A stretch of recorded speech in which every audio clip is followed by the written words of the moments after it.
जब कभी तुम्हारे सामने फैसले लेने की घड़ी आ जाए तो कभी भी कोई भी फैसला जल्दबाजी में मत लेना। कभी भी कोई फैसला लेने से पहले 2 बार सोचो, बैठो आराम से और उसके अच्छे परिणाम और बुरे परिणाम दोनों के बारे में सोचो, ध्यान रखो और उसके बाद दोनों परिणामों की तुलना करो। अगर उसके बाद अच्छे परिणामों का जो पलड़ा है वो भारी होता है, फिर उस काम के बारे में सोचा जा सकता है और उसके बाद फिर उस काम को करो।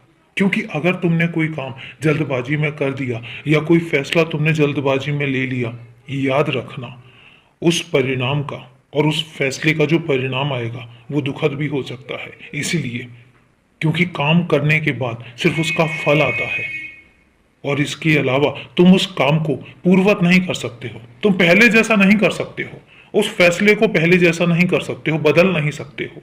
इसलिए हमेशा सोच समझ कर काम करो, हमेशा फैसलों के बारे में सोचो जरूर। और अगर फिर भी तुम्हें कुछ समझ ना आए, छोड़ दो सब चीजें, मेरे पास आकर बैठो, मुझसे कहो और मेरे सामने छोड़ दो। फिर देखो मैं काम करूंगा, मैं फैसले लूंगा, मैं तुमसे काम करवाऊंगा, पर मैं तुम्हें कभी भी किसी उलझन में नहीं रहने दूंगा। तुम बस थोड़ी सी सबूरी रखो। मैं जानता हूं कि तुमने श्रद्धा भी बहुत रखी है, तुमने सबूरी भी बहुत रखी है।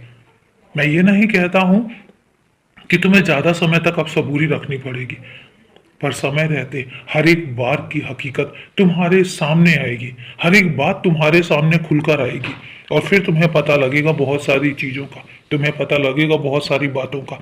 और उसके बाद धीरे धीरे देखना तुम कैसे सारी बातें जान भी जाओगे और उसके बाद तब तुम्हें पता चलेगा कि ये तो तुम्हारा बाबा है, तुम्हारे लिए जो कर रहा था वो क्यों कर रहा था, किस लिए कर रहा था और उसके पीछे तुम्हारे बाबा का मकसद क्या था।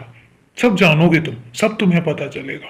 कुछ चीजें आज पता लगी हैं, कुछ चीजें बहुत जल्दी पता लग जाएंगी। ये जो साल है ना, ये साल तुम्हें बहुत कुछ बताकर जाएगा, बहुत कुछ देकर जाएगा, बहुत कुछ सिखा कर जाएगा। खुश रहो, बस खुश रहो। और अभी के लिए शुभ रात्रि मेरे बच्चे।